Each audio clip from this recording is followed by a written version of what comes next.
Alam nyo ba, welcome sa mga bagong pasok lang na nanonood sa Facebook at saka sa YouTube. Sa mga follower natin sa Facebook ha, if you are blessed, may natutunan kayo, nag-enjoy kayo, napangiti na tawa, pwede kayong mag-donate via sending us your stars. Parang nag-iisa na lang ako rito. Akala ko umihi lang. Ano yung tumutugtog na yan? Asan si Boss Boy?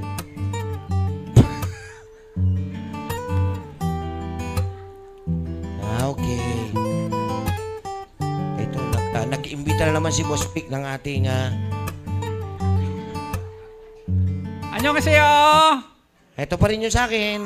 감사합니다. Ha? 감사합니다. 안녕하세요. Kansambida? What does it mean? Hello everybody. 안녕. Hello everybody. And who are you? 삼겹. 삼겹. Samgyup. 삼겹살. Pork barbecue. Samgyupsal. Pork barbecue. Pork barbecue. Pork barbecue. Bakyo ka din. 왜? 하이. Namumura ka. 주인님 전화 받으세요. Ituro na. Ikaw yung makakatuwang ko para magturo ng alam nyo ba? What? Wow. So, are you really after this? Yes. So, will you help me explaining our alam nyo ba today? Okay. To all of them? What Okay, everybody. Ah. I'm Samgyup helping Doc Atoy for the what you call this? Alam nyo ba? Alam nyo ba? Yeah. And what's the topic for today? Topic for today are for food to repair your nerves. Mga pagkain po na makakatulong para ma-repair po yung nerve damage na meron tayo. Interesado kayo? Kasi ito pang araw-araw lang. Alam nyo, pag kinakain nyo to, mapoprotektahan natin yung mga nerve natin. Sige, Sam. No, Sam. What's your nickname? My bra is falling down. So what's your nickname? My nickname? Yes, what can I call you? Pork and beans. 좋아하셔서 제 이름은 Pork and beans. Pork and beans. Yes. So let's explain. Wait. Why? I am concentrating. Okay.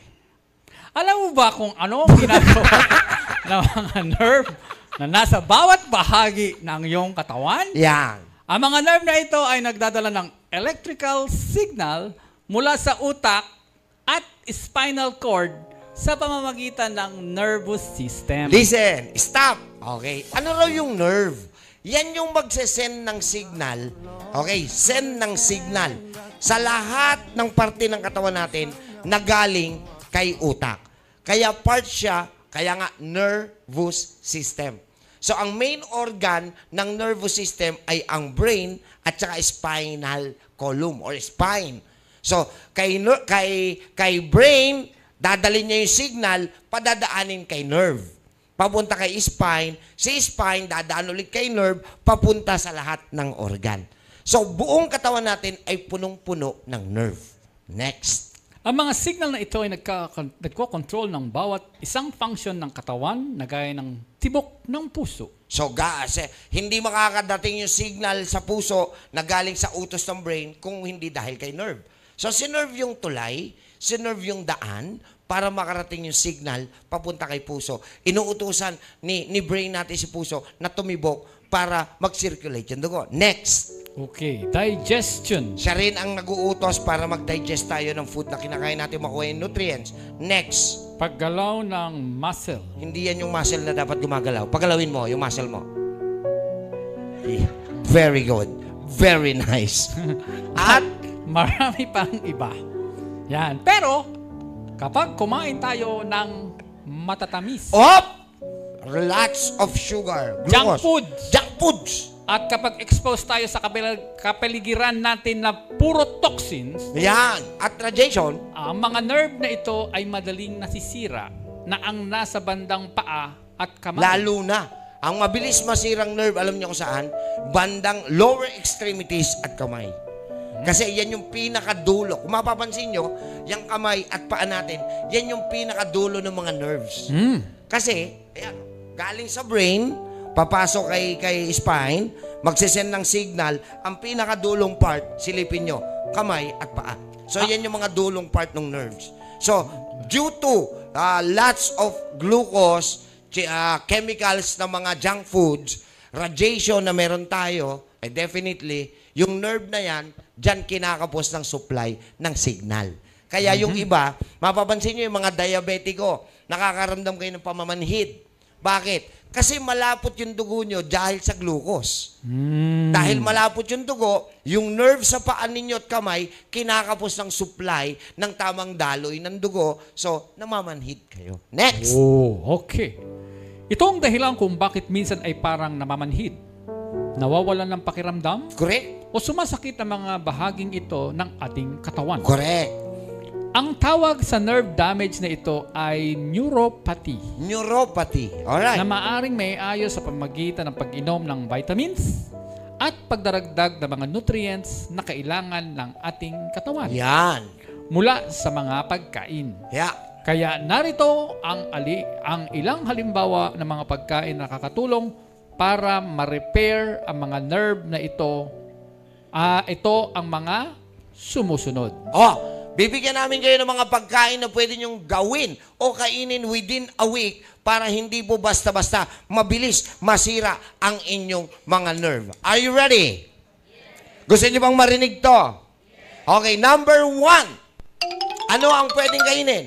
Halaan at iba pang shell gasoline. Shellfish. Shellfish. Yan po yung itinuturo ko sa inyo, no? Ito malaki maitutulong nito dahil mahalaga ang vitamin B12 para matiyak ang kalusugan ng nervous system. B12, ha? Ang mga pagkain gaya ng halaan, tahong, talaba, ay punong-puno ng B12. Punong-puno ng B12. Kaya mahalaga na makakain ng mga ito sa loob ng isang linggo. Shell, tahong, o yan, no? Yan. Magsabaw lang ho kayo nito once a week. Masusupply na nito ang iron, pinakamarami, B12, magnesium, masusupply na nito. So once a week, magsabaw ng shell food, higupin yung maigi yung sabaw, at pwede nyong kainin, wag yung shell. Yung laman lang Yung shell. laman. Okay? Ngayon, kung Okay. namamahalan kayo sa mga shell, lipat kayo Caltex. Pwede Petron. Okay, next. Number 1, shellfish o halaan. O yan, mga shell foods. Number 2, Sunflower seed. uy! Anong Tagalog niyan? Buto ng? Sunflower. Ano Tagalog ng sunflower? Araw na bulaklak. Ito, okay, sarap to. Ang pagkain ng 100 grams na sunflower seeds Hoy. ay may 234% na daily requirements para sa vitamin E. Grabe, 100 grams lang ng ito ay meron ka ng 234% ng ano? Requirements ng vitamin E. Vitamin E. So, lahat ng gusto magpabata. Yan. Naka na. To keep looking young, Yan. you need vitamin E. Alam niyo yun. So, ito, makakatulong. Tuloy! Ito ay isang powerful antioxidant na nagbibigay ng proteksyon sa nerves mula sa mga free radicals. Ang mga Bakit mapanghi? Ha? Nakahawak akong tahong. Ito, tahong. Amoy mo. Smell bad. Saan galing to? Kaninong tahong to? Sino kumain na ito kagabi? Ang butong ito ay mayaman din ng magnesium, isang mahalagang mineral na kailangan para sa napakaraming chemical reaction sa katawan, mula sa paggawa ng DNA hanggang sa muscle contraction. Yan po ang sunflower seeds. Okay, ha? So, tandaan nyo, nagbibigay ito ng 234% sa pagkain ng 100 grams para sa vitamin E. At hindi lang yun, tol. Ang yaman-yaman din ng sunflower seeds sa magnesium. Ang magnesium ay muscle relaxant, nerve relaxant. Okay. So, dalawa na yan. Una, shellfish. Tama? Tahong, tulya, halaan. Number 2, sunflower seeds. Number 3. Number 3, boy bawang. Walang boy. Bawang. Ang sariwang Bawang. Ang sariwang bawang ay may isang unique na uri ng vitamin B1 B1. na kung tawagin ay alithiamine. Alithiamine tsaka allicin. Dalawa yung meron to eh. Alithiamine at tsaka allicin. Anong ginagawa ng alithiamine? Alithiamine na nakukuha kapag dinurog o hiniwa mo ang sariwang bawang. Okay? Ito ay fat-soluble at tumatagos sa mga sirang nerve cells para ito ay maayos. Ulitin natin ha. Yung content nito na alithiamine, isang fat soluble na pumapasok mismo diretso sa sirang nerve cell para unti-unting makapag-regenerate. Wow! Dok, anong gagawin dito? Hihiwain mo yung bawang, pwede mong uyain. Okay? Ayun, kailangan sariwa. Hindi pwede yung, Dok, yung pinrito na, hindi ho. Makukuha natin yung fat soluble sa sariwa. Alright? Ang bawang ay mahusay din laban sa mga pamamaga. Uy! Anti-inflammation. At lumalaban sa iba't ibang uri ng infection na maaring makasira sa mga nerve. Oh! Tatlo na pagpipilian ha. Number 1, shellfish. Number 2, Sunflower seed. number 3, Bawang. number 4. Number 4, bone broth. Hala! Ano yan? Sabaw ng buto. Pinakulo ang buto-buto. So yung tinatawag nating bulalo. Maraming natatakot sa bulalo. Baliktad. Ang bulalo, kahit high blood ka, pwede kang kumain yan. Bakit, Dok? Kasi ang laman niya, good cholesterol. May good news ba? Good news? Yung Good kanyang news yun, bone pwede. marrow. Bone marrow yun, ha? Hindi yung taba. Yung bone marrow itself. Basahin natin. Bone broth. Ito yung sabaw ng bulalo. Go! Isa sa sinasabing pinakamagaling para maayos sa mga nerve ay ang pinakuloang sabaw ng mga buto-buto. Yan o. Oh. Ito ay mayaman sa glutamine Hoy! na pinakamaraming uri ng amino acid sa katawan. Ang glutamine ay sumusuporta para sa healthy digestion tract. Wow! Bukod dito, ang glutamine ay tumutulong din para maayos ang neurotransmitters na nagdadala ng mensahe sa pagitan ng nerve. Neurotransmitter ang tawag doon. Para pakita sa inyo ito, mainit pa. Medyo malamig lang dito, kaya nakikita nyo nagsesebo. Pero bulalo to. Healthy ito. Painom natin. Ayan. Halika, Kuya Vance. Bulalo. Bulalo to. Aha. Malinis to? Malinis yan. Kailan to niluto? Nung last Last week. Halika. week. Ayan. Hindi nagsiserve tayo ng Lalasun. fresh yan. Nag-reserve Fresh yan, tayo. fresh. Ikaw pare, pakita mo nga na hindi ka na... Bawal sa amin tumanggap ng kung ano-ano. Okay. Bakit ikaw kaya ayaw mo i-try? Para pakita mo sa ating mga kababayan. Ako na uminom nung kalahati nito. Doktor ka, di ba? Oo, O, pakita mo sa kanila. Tatay, pakita mo nga nagtitiwala ka sa akin. Huwag ka man damay. Okay, number 5. Pakita mo sa South Korea. Number 5. Pakita mo sa South Korea. Oh, sa mga no kababayan. problem. Ay, inom. Bakit? Cebu eh. Cebu? Iinit ko, inumin ko mamaya. Okay. Sige. Okay, number 5.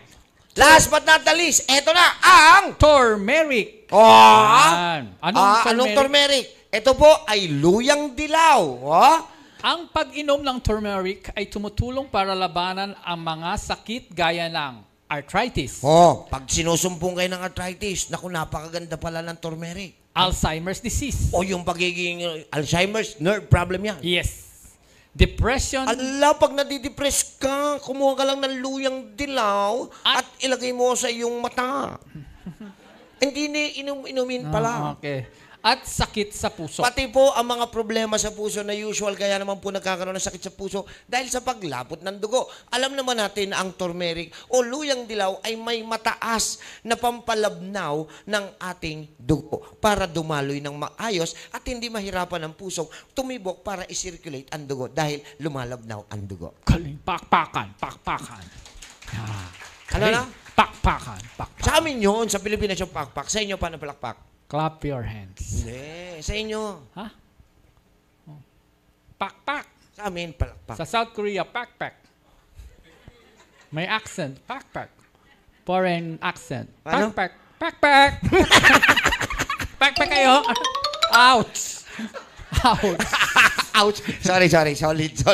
Ang Okay. turmeric ay mayroong compound na kung tawagin ay curcumin. Yun ang pinakamataas na meron siya, curcumin. Anong ibig sabihin ng curcumin? Ito ay may anti-inflammatory effect para mabawasan ang nerve pain sa katawan kapag ito ay nilagyan ng kaunting black pepper. Pakinggan nyo ha, meron siyang anti-inflammatory, yung Turmeric. na nagtatanggal ng pamamaga. Ngayon, lalagyan natin siya ng Kaunting black pepper. black Pepper. pepper. Pepper. Sa inyo, pepe? Pepper. Black pepe? Silent. Nakakita ka na nun? Na. Black pepper. Hindi ko makita. 주인님 전화 받으세요. Hindi ka lang buksan ilaw para makita mo. Ng black pepper. Ikaw, nakakita ka na nun? Sige. Oh, panluto, black pepper. Sige. Baka lagyan ng kaunting black pepper, ang absorption nito sa katawan ay umaabot ng 2,000%. Nakita nyo kung gaano katindi? Ano lang turmeric powder, lagay mo sa water, lagay mo ng black pepper. Yung absorption rate niyan, magugulat kayo. Ang bilis ng pagkawala ng pamamaga. So mga kaibigan, ito po ang 5 pagkain na pwede nyong isahog, gamitin sa loob ng 1 linggo upang maiwasan magkaroon ng problema sa ating mga nerve. Isa-isay natin. Number 1. Halaan at ibang shellfish. Number 2. Sunflower seed. Number 3. Bawang. Number 4. Bone broth. Oh, bulalo. Sabaw ng bulalo. And number 5. Turmeric. Luyang dilaw. So, Yan. natutunan niyo yan. Maganda ba natutunan? Yes. Natutunan niyo yan dito lang sa... Alam nyo ba? Alright. Diyos ko. Nakakatuwa naman. So, napakarami